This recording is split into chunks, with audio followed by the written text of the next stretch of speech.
So again, well, there are growing calls for peace and tolerance in Diepsloot in the northern part of Johannesburg. The area has been plagued by 2 days of protests and a vigilante attack. Government officials have also condemned the acts. Zimbabwean national Elvis Nyati died after being set alight. Police are appealing to the community to help ensure the arrest of those involved. eNCA reporter Pule Letshwiti-Jones following that story for us today. He's now joining us live from Diepsloot. Good afternoon, Pule. Thank you very much for your time. Of course, we do know that for like 3 days now, government officials have been there. Today, back there is Gauteng, the Minister of Police, David Makhura, the Premier of Gauteng, and of course the police officials, but also joined today by Dr. Motsoaledi from Home Affairs. And they've been in meetings most of the mornings. Do we have an inkling at all what's on the agenda today?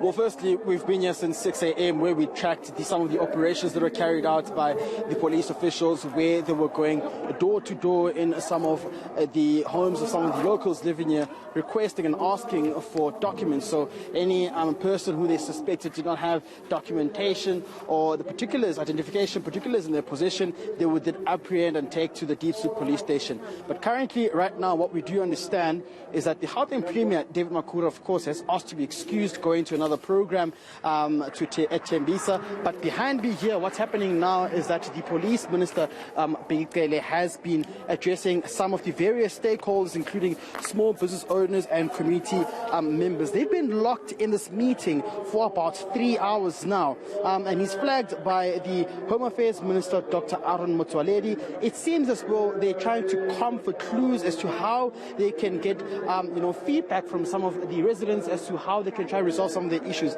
But as it is right now, we do know that he's expected to come out any minute from now, Protests, and speak to us, give us feedback as to what has been going on and what is the way forward. How are they mapping this way forward in terms of resolving some of the issues that have been raised by the community members, which include more police visibility in the area and the deployment of more police vans in Diepsloot as well.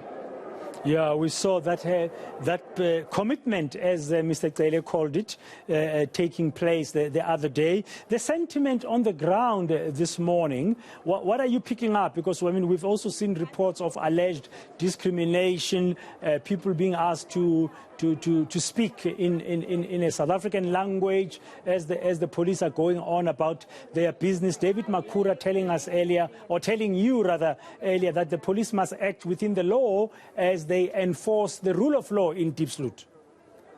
Hello. Definitely what we saw were quite, elementary and surprising a pattern of actions carried out by the police officials. And one could also say that what was surprising is that on Wednesday, when this operation was being, carried out, we saw some of the members of the immigration services and officials from Department of Home Affairs accompanying the police officials to ensure that the whole process is within the legal framework and it's carried out smoothly. But what we saw today were police officials actually going door to door, asking people to describe a body part in the native South African language. If you fail to answer and you don't have a documentation in your possession, you get apprehended. Now, for many, that was quite concerning, especially the local residents here living in Diepsloot. One chap, Bradan, who I can tell you, who was almost apprehended, was protected by the community members, and they did say that he's actually from South Africa and that he does have the correct particulars. So those are some of the concerns that have been raised here, and to get much more broader context, it would be quite important to hear what the police minister Gauteng will say about the processes that were being followed by the police officials when having to embark onto this program. I'm going to try to get this member here, this ward councillor here, Mr. Mabuke, to speak to us. Can you join us maybe on eNCA? Maybe Mr. Mabuke, can you speak to us? Can you speak to us? Maybe just a quick comment of the meeting as to what has been unfolding here with the police minister and Home Affairs minister. Okay, all right. All right. So, like you said, any moment from now, one of the ministers will come out to brief us about the meeting. That was one of the ward councillors here in the area who's been quite proactive on the ground as well.